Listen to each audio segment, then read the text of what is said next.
BDS കഴിഞ്ഞിട്ട് എല്ലാവരും ചോദിക്കുന്ന ഒരു കാര്യമാണ്, ഇനി എന്താ? എല്ലാ ഗ്രാജുവേറ്റ്സും ഒരിക്കലെങ്കിലും ഈ ക്വസ്റ്റ്യൻ നമ്മോട് ചോദിച്ചിട്ടുണ്ടാവും. MDS പ്രിപ്പയർ ചെയ്യണോ, അബ്രോഡ് പോകണോ, അതേതെങ്കിലും പ്രൈവറ്റ് ക്ലിനിക്കിൽ പ്രാക്ടീസ് ചെയ്യണോ, അല്ലെങ്കിൽ ഓൺ ക്ലിനിക്ക് ഇടണോ? ബട്ട് എല്ലാവരുടെയും കോമൺ ഒരു പ്രോബ്ലം എന്താണെന്ന് വെച്ചാൽ കോൺഫിഡൻസ് ഉണ്ടാവില്ല.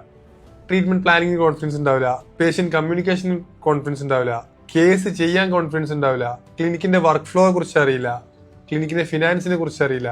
നിങ്ങളുടെ കരിയറിലെ നെക്സ്റ്റ് സ്റ്റെപ്പ് അതെന്താണെങ്കിലും, PG ആണെങ്കിലും അബ്രോഡ് ആണെങ്കിലും ഓൺ ക്ലിനിക് ആണെങ്കിലും അല്ലെങ്കിൽ ഏതെങ്കിലും പ്രൈവറ്റ് ക്ലിനിക്കിൽ വർക്ക് ചെയ്യുകയാണെങ്കിലും നിർബന്ധമായിട്ട് വേണ്ടതാണ് ഈ ക്ലിനിക്കൽ കോൺഫിഡൻസ് എന്ന് വെച്ചാൽ. അതുകൊണ്ടാണ് പല ഗ്രാജുവേറ്റ്സും ആഫ്റ്റർ BDS പല കോഴ്സുകളും ചെയ്യുന്നത്. ഇപ്പൊ നമ്മൾ ചോദിക്കേണ്ട ക്വസ്റ്റ്യൻ വാട്ട് ആഫ്റ്റർ BDS എന്നല്ല, how can I become A better or successful dentist after BDS? ഇതായിരിക്കണം നമ്മുടെ ക്വസ്റ്റ്യൻ.